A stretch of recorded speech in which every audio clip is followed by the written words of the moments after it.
Bonjour à tous et bienvenue dans ce module 3 concernant une formation sur l'utilisation de Power Pivot qu'on a déjà abordé lors des deux précédentes vidéos. Donc on va aller voir ici bien la suite. Donc on a été arrêté la fois passée donc à comment ici charger dans le cube Power Pivot donc les sources de données. D'accord, on avait chargé les données d'un classeur Excel et on en avait profité aussi pour faire justement le modèle de données avec ici les mises en relation des tables, donc en fonction des clés communes à chacune. Donc voilà, on avait ici fait les relations. Donc maintenant, eh bien, on va commencer à générer donc le tableau de bord. Donc l'objectif, je vous rappelle, c'est d'obtenir ce tableau de bord des ventes et donc on va aller voir ici comment on peut utiliser la puissance de Power Pivot et notamment du langage DAX pour aller créer des mesures. Donc on va aller voir ici comment on va faire pour créer des mesures. Alors donc c'est parti. Donc pour ça, eh bien rendez-vous dans le modèle de données. Donc ici on va ressortir du mode vue diagramme pour revenir en mode données. Et je vous avais parlé la fois passée que en mode données, donc on va avoir les sources ici. Et on a donc, je rappelle, en dessous des zones de calcul qui vont permettre ici de pouvoir faire des mesures. Donc notamment ici pour aller bien utiliser les fonctions DAX. Donc ce sont des fonctions liées à la BI de chez Microsoft. Et donc on va retrouver ces fonctions DAX, vous les avez dans Power Pivot, mais vous les avez aussi dans Power BI Desktop, puisque ce sont les mêmes. Voilà, et on va aller voir ici comment les utiliser et comment surtout faire les syntaxes notamment. Alors déjà donc ici, chose importante à faire dans les modèles de données, ici pour essayer d'accélérer les codes et les mises à jour de vos indicateurs, on va plutôt privilégier la création de mesures qui vont vous permettre ici de pouvoir ensuite être utilisées plusieurs fois dans des modes de calcul notamment ou dans plusieurs formules. Donc on va utiliser une mesure. Et ici donc on aura besoin pour faire ici des calculs, on aura besoin ici dans ici la table des ventes, d'aller faire ici la somme de tout du chiffre d'affaires, le cumul du chiffre d'affaires réalisé sur l'année. D'accord. Donc pour ça vous avez deux façons. Soit vous vous mettez ici dans la zone de calcul, donc je vous rappelle cette zone qui peut être extensible ou pas pour en avoir. Alors la méthode simple quand on ne connaît pas encore le langage DAX, c'est d'aller ici se mettre sous la colonne sous laquelle on veut le calcul, et ici vous avez donc ce qu'on appelle la somme automatique. Donc si je clique ici dans la somme automatique et que je vais chercher la fonction somme, donc c'est la même que vous allez retrouver sur Excel, et bien là il va utiliser donc une des fonctions DAX qu'on va utiliser assez régulièrement, qui est la fonction somme. D'accord. Il va faire la somme du chiffre d'affaires, d'accord, de mes ventes. Et il vous a mis ici bien un intitulé devant. Donc je rappelle ici la séparation se fait entre le nom de la mesure et à côté la fonction en mettant deux points égales. Voilà, donc ici nous on ne va pas laisser somme de SA, on va l'appeler total vente par exemple, total vente. Ok, et on va valider. Donc automatiquement ici en bas, il vous a créé sur la première ligne disponible la mesure. Donc si j'écarte un petit peu la colonne, on va aller voir ici que la somme de toutes ces ventes fait 192 300. D'accord. Là, vous avez la possibilité encore une fois de les formater directement. Ça, c'est un réflexe qu'il faut avoir systématiquement. Donc pour ça, on va aller lui dire ici d'aller formater ça au format euro. D'accord. Et sans décimale. Voilà, on va lever les virgules. Et voilà ici, donc vous avez la mesure qui a été créée. D'accord. Donc dès que je reviens en mode diagramme, vous allez voir ici que dans la table des ventes, c'est rajouté une mesure. Donc d'ailleurs, quand je passe la souris dessus, il vous dit bien que c'est une mesure. D'accord. Ça vous permet ici de pouvoir avoir bien, la mesure directement ensuite pour la création de vos tableaux de bord et pour vos indicateurs. Donc vous allez avoir ici, et vous voyez qu'elle est distinguée entre une étiquette de champ, d'accord, ici une colonne par rapport ici à une mesure où il y a écrit le mot FX. Donc ça vous permettra ici de pouvoir l'utiliser. D'accord. On aurait pu aussi en créer une. Donc ici, en partant ici des données. Donc on a plusieurs façons pour créer des mesures. On va les voir au fur et à mesure. Allez, on va revenir en mode diagramme, enfin mode de données, et on va en créer une autre. Donc ici en dessous, par exemple, on va lui demander ici maintenant d'aller calculer le nombre de ventes qu'on a fait. Donc pour ça, eh bien, encore une fois, on va utiliser ici la fonction nombre, soit en fonction nombre, soit en fonction comptage des valeurs. Donc si je fais comptage des valeurs, il va vous dire ici qu'il y en a 25, d'accord? Et donc là, attention, il va utiliser distinct count. Attention, donc ça veut dire qu'il va uniquement compter le nombre de valeurs différentes qu'il y a. Moi ici, ce n'est pas la valeur distincte que je veux, c'est toutes les ventes. Donc on va utiliser plutôt la fonction nombre. Et là, il va faire un count. Donc ici, on a vu qu'on a fait 120 ventes directement. Donc par rapport ici au nombre de ventes directement. Donc celle-là, on n'a pas besoin, on peut la supprimer. Donc on va faire supprimer du modèle. Et ici, on va la renommer elle aussi. Donc là, il va utiliser la fonction count, qui tombe, qui permet ici de pouvoir compter le nombre de lignes. Donc ici, on va mettre nombre de ventes. Voilà. Et on va valider. D'accord. Elle aussi, on va la formater. Alors, hop, on va revenir ici. Oui, je sais. De vente. Voilà. On va ici l'utiliser en mode général. Hein. C'est pas des formats monétaires, mais c'est un format nombre. Voilà. Et on va l'avoir ici. Donc maintenant, on va créer ici notre premier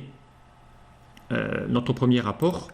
Donc ici, on va essayer de générer l'huile. Hein. Donc on va faire le nombre de ventes par commercial et par région. Donc on part toujours de notre cube Power Pivot. Et on va ici, dans l'onglet accueil, aller dans tableau croisé dynamique et on va lui demander d'aller créer un tableau croisé dynamique. Donc dès qu'on clique dessus, un peu comme sur Excel, il va demander de le créer soit dans une nouvelle feuille, soit dans une feuille déjà existante. Donc nous, on va lui dire de le faire déjà dans une feuille existante. Pourquoi? Parce qu'on avait déjà créé une feuille ici qui s'appelle tableau de bord. Donc on va cliquer ici sur la petite flèche, on va cliquer dans tableau de bord et on va se mettre par exemple ici en cellule B10 et on va faire OK.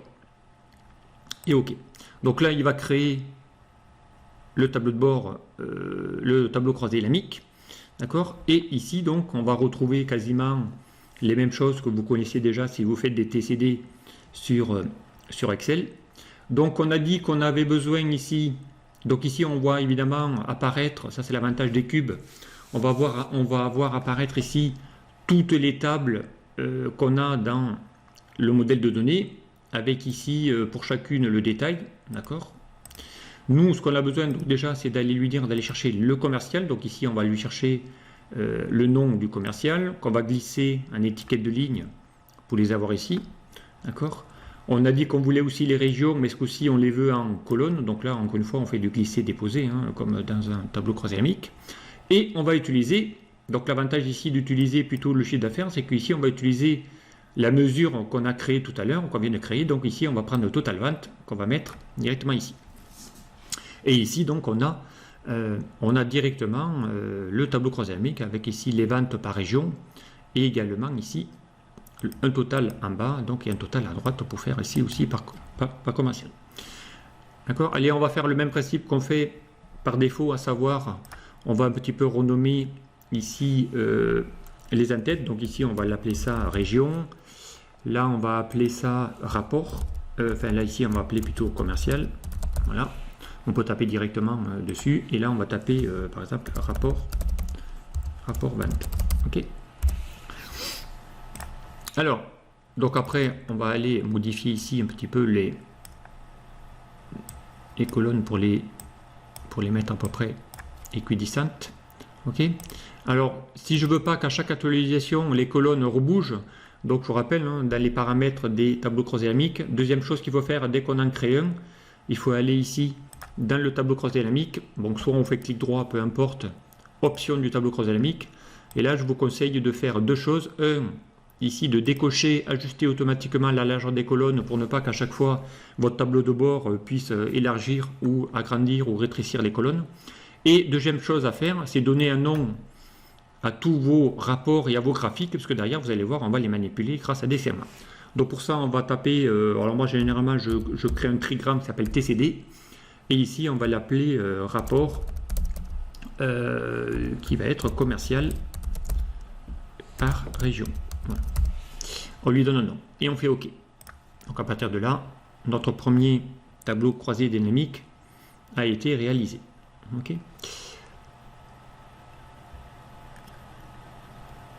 Allez, maintenant on va faire un graphique croisé dynamique directement. Donc là, on va aller directement ici voir ce qu'on a fait. Donc ici, on avait fait les ventes par région.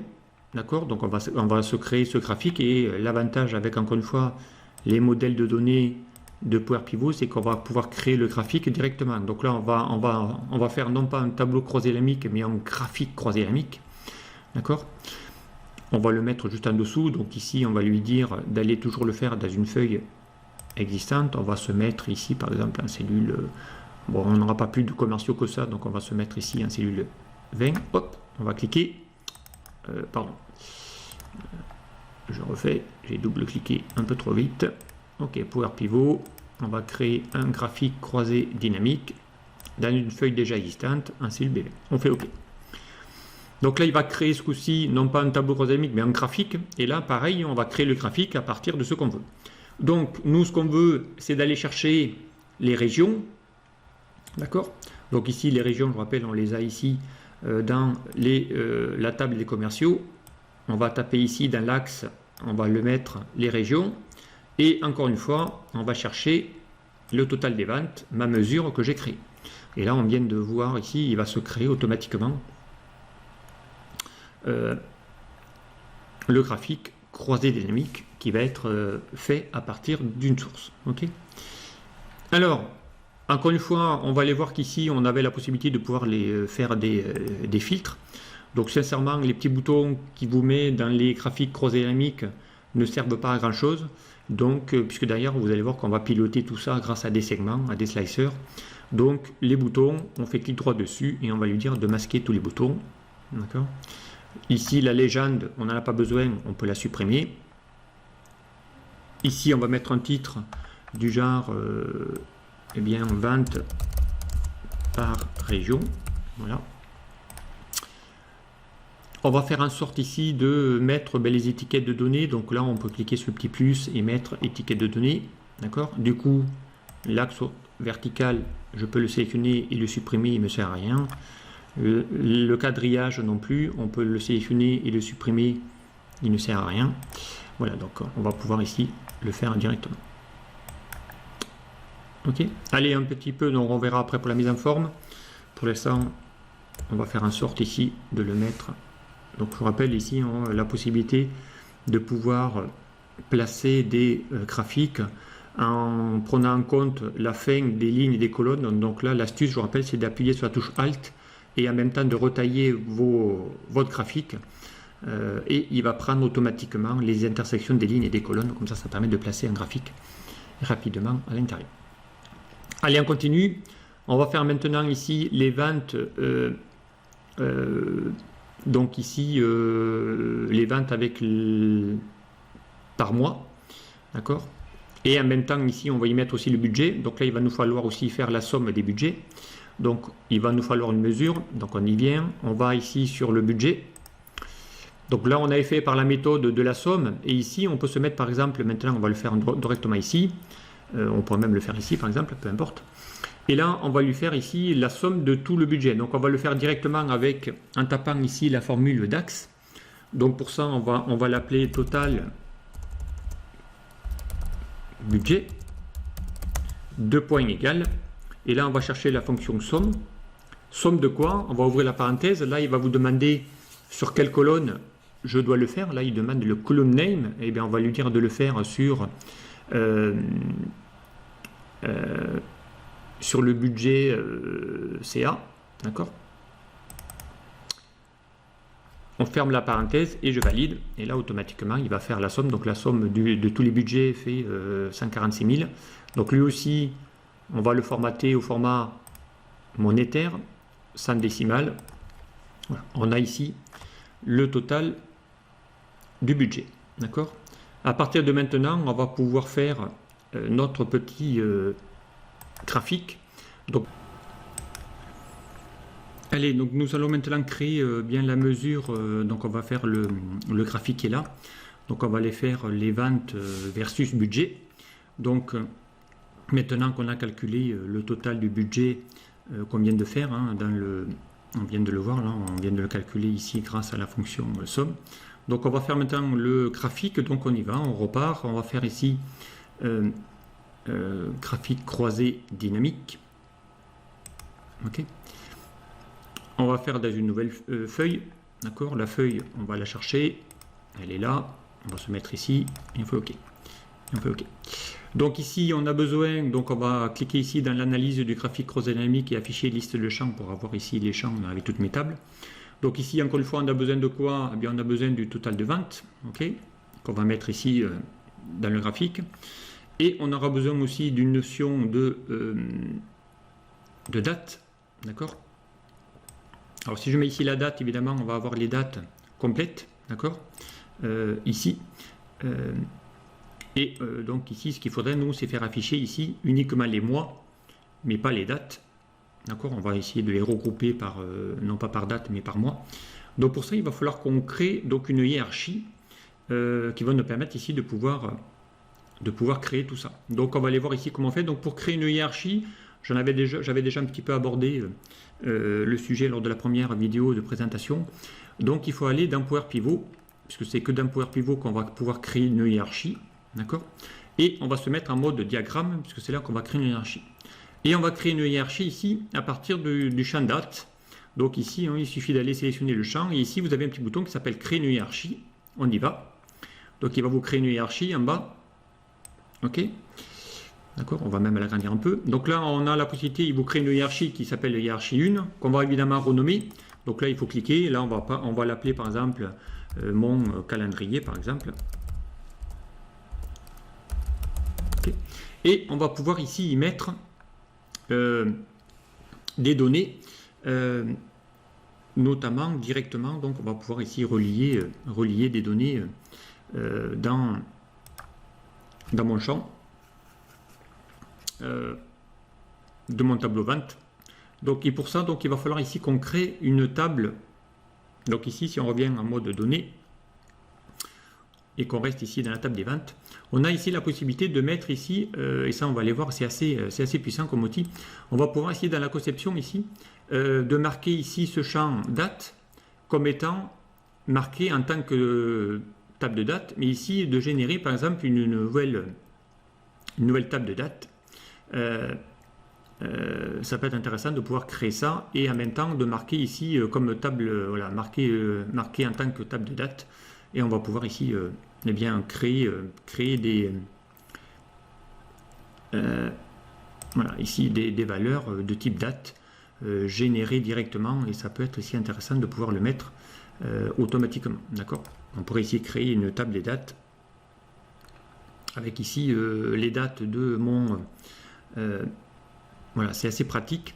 Avec une date d'un champ, voilà, ici il est capable de vous créer une nouvelle table ici avec toutes les dates qu'il y a dans votre source, avec ici toutes les dates du mois de janvier, février, mars, hein, jusqu'à chacune des dates, avec ici une année, avec ici le mois en nombre et tout ça. Bon, évidemment il vous l'écrit ici en anglais, donc là ici on aurait pu les renommer en l'appelant ici année.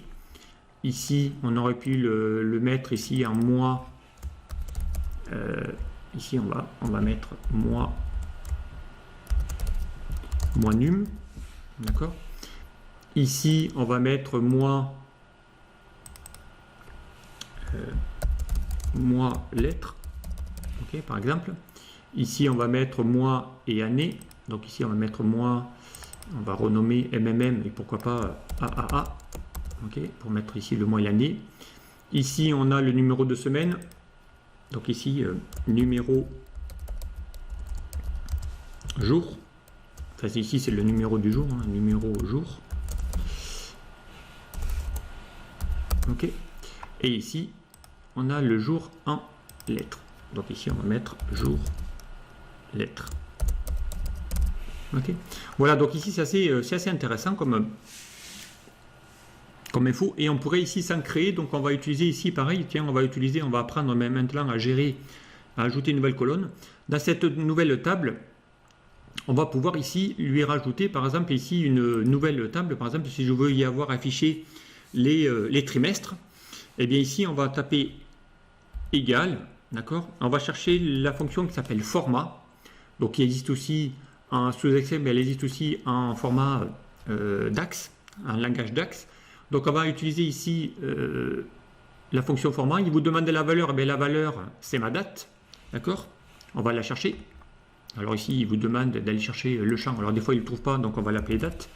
Voilà, il va le trouver dans le calendrier date, ok?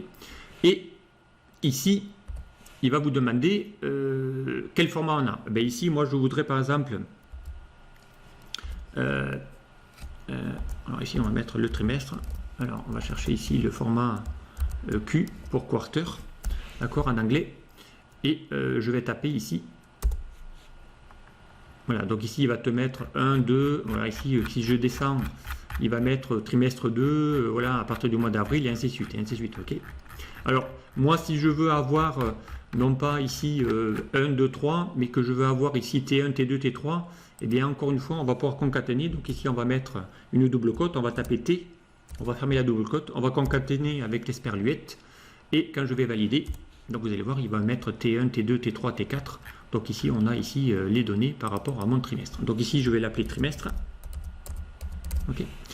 Voilà, donc ici on a une table qui maintenant eh bien, a été faite directement à partir d'un outil table, donc il vous a créé une nouvelle table.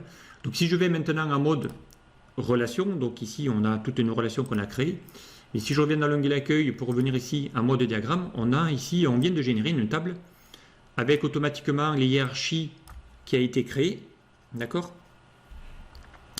Donc il vous a créé ici une table calendrier. Ici je l'avais chargé, mais on aurait pu l'éviter de le charger, puisque ça on peut l'avoir directement créé à partir de Power Pivot. Ça c'est super intéressant. Et on va surtout glisser, relier la date avec la date de mes ventes, et ici avoir une liaison qui va se créer directement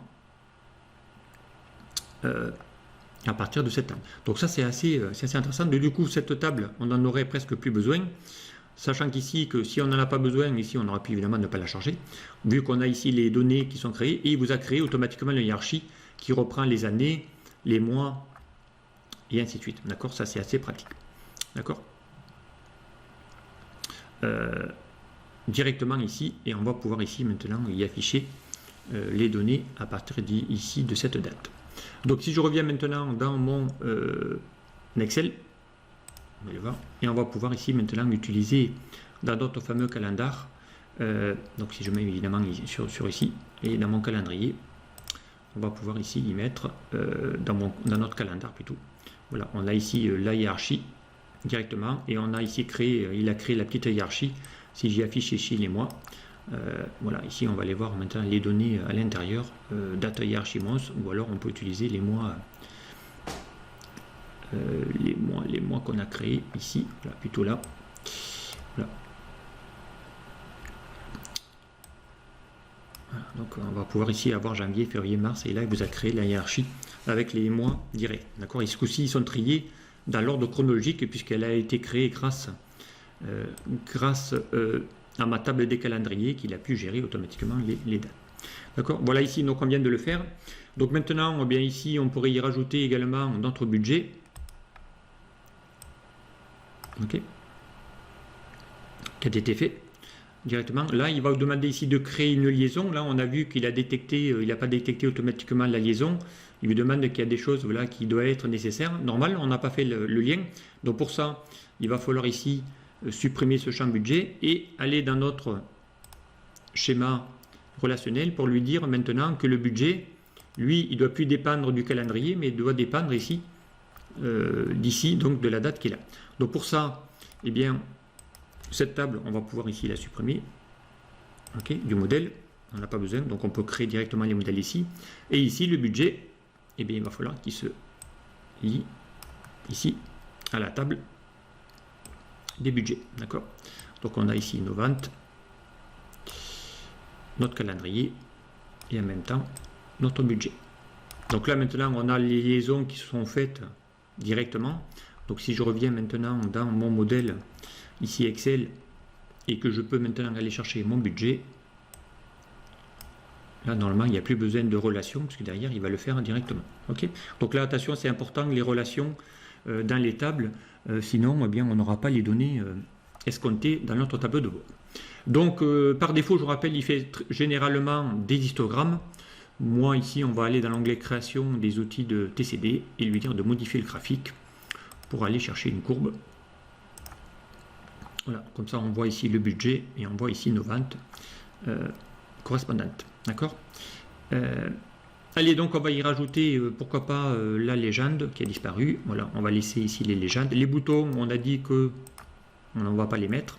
D'accord. La légende, on va la disposer en haut. Comme ça, il va le mettre directement. On va y rajouter un titre à ce graphique. Donc le titre, ça va être évolution des ventes. Voilà, mensuel ou par mois. Vous mettez ce que vous voulez. Ok. Directement, il y en a ici les données mois par mois de notre graphique. Donc pareil, on va essayer de les faire de la même taille. Donc, lui, on va pouvoir l'agrandir. D'accord. Et on va fermer ici la fenêtre. Ok. Alors, donc là déjà, on a créé déjà pas mal de graphiques. Donc je vous rappelle qu'on avait déjà renommé. Lui, on va le renommer le graphique. Donc encore une fois, il faut les renommer les objets. Donc là, il s'appelle graphique 1, le premier qu'on a fait. Donc là, on va l'appeler graph. D'accord. Underscore. Et là, je vais mettre vente. Voilà. Par région. Ok. On renomme ici les graphiques. Lui, on va lui mettre aussi, il s'appelle graphique 3, mais on va l'appeler graph. Et on va l'appeler évolution vente, voilà, mensuelle. Ok. On leur donne les noms. Vous allez voir que derrière, ça va vous simplifier l'utilisation de vos indicateurs. Donc, et notamment ici, il faudrait que maintenant, eh bien, on puisse les piloter de par des segments. Ici, on va créer les segments. Donc, les segments, eh bien, on va pouvoir le faire comme on le fait avec un TCD. On se met à l'intérieur d'un tableau croisé dynamique ou d'un graphique croisé dynamique, peu importe. Le principal, c'est d'obtenir ici l'outil analyse des tableaux croisés dynamiques. Et là, vous avez ici un bouton qui s'appelle insérer un segment. On va cliquer dessus.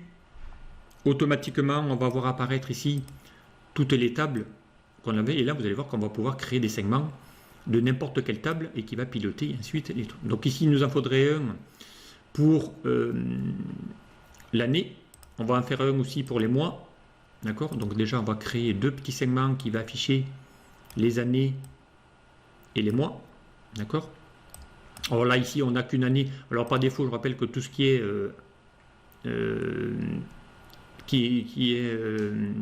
foncé, c'est que les données sont là, voilà, et ceux qui ne sont pas, c'est que ça y est pas. Ok, peu importe. Donc pour éviter ces champs ici qui n'apparaissent pas, petite option dans les segments, clic droit, paramètres du segment, et on va lui dire ici de masquer les données sans données, comme ça il va n'afficher que les données qui existent. Donc là, étant donné qu'on n'a qu'une année, on peut le faire. On va faire aussi la même chose pour lui. Paramètres des segments, masquer les données sans données, comme ça on va le faire. Et on va en profiter pour mettre les mois sur 3 colonnes. Donc là, on a dans les outils segments la possibilité ici d'aller créer ce segment sur 3 colonnes. C'est plus équitable. Voilà, hop. Et pareil, lui aussi, on peut le faire avec la touche Alt pour les redimensionner exactement comme il faut. Voilà, ici par exemple, peu importe. Donc maintenant, si je clique sur un mois, ici, on a bien ici ce tableau croisé dynamique qui s'actualise. Donc ici, on a les ventes de janvier, février, mars du trimestre, peu importe, on les a directement. D'accord.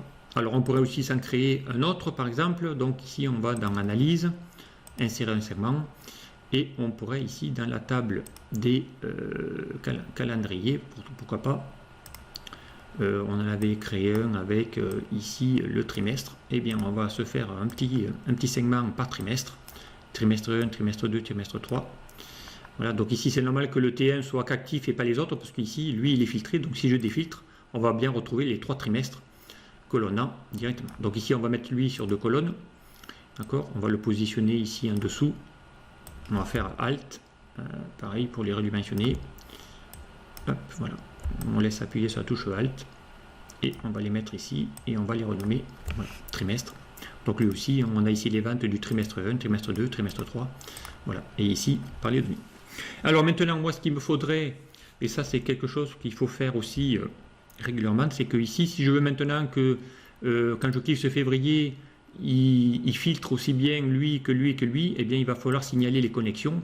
Donc pour ça, on va lui dire de se connecter. Donc si je fais clic droit sur un segment et que je fais connexion de rapport, là il va vous afficher.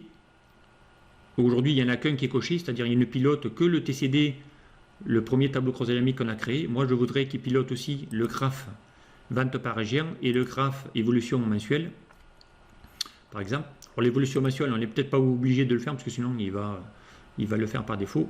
Donc ici, je lui demande qu'il pilote les deux. Voilà, maintenant, ici, si je veux avoir les ventes du trimestre par région, je les ai mois par mois, par trimestre 1, trimestre 2. Donc on a ici les données qui s'affichent. D'accord. On va le faire aussi pour le trimestre. Donc clic droit, connexion du rapport. On va lui dire qu'il pilote aussi les ventes par région. Ok. Voilà, comme ça maintenant, lui, si je fais trimestre 4, voilà, on a les ventes du trimestre 4. D'accord. Ça va le faire aussi. Ok. Allez, on va se créer maintenant un segment pour les noms des commerciaux et pourquoi pas des régions. Allez, on va se faire, hop, ok, donc là pareil, on va le mettre là, lui on va le mettre par là. Voilà, ça ce sont des segments qu'on va pouvoir générer. Donc pareil, lui aussi, on va les piloter. Hop, on va les retailler. Ok, on va le faire aussi pour lui. Donc lui, on va le faire sur 2 colonnes. Voilà, et on va les piloter ici. On pourrait les mettre ici par là, peu importe. Après, on va les positionner comme il le faudra. Voilà, on va se créer ici le petit segment. Pas commercial. Donc lui aussi, il va falloir qu'il pilote pour l'instant bien les ventes, pourquoi pas, et puis pourquoi pas lui, par commerciaux. Donc lui, on voudrait qu'il ne pilote pas, puisqu'il est fait déjà par commerciaux, lui. Ok. Comme ça, si je clique ici sur le commercial 3, ben, il pilote lui, mais pas lui. Voilà, après, on peut faire vraiment ce qu'on veut. Les régions, on va faire pareil. On va lui demander qu'il les connecte. Donc les régions, on ne veut pas qu'il pilote lui. Par contre, donc du coup, on veut qu'il pilote le graphique évolution mensuelle, pas l'évolution par région, mais aussi par commerciaux. Comme ça, si je clique ici sur Île-de-France, donc là, évidemment, j'ai que l'Île-de-France. Il ne pilote pas lui, mais j'ai lui. D'accord. Ici, on a les ventes réalisées pour la région Île-de-France, pour la région Nord, pour la région, et ainsi de suite, ou tous, peu importe. D'accord. Donc ici, voilà ici comment on crée ici les segments directement via ici le Power Pivot pour aller créer ici les données. Allez, on s'arrête là déjà pour cette étape-là. Donc on verra après pour faire des mesures particulières lors du prochain, pour aller essayer ici de créer par exemple le top 3.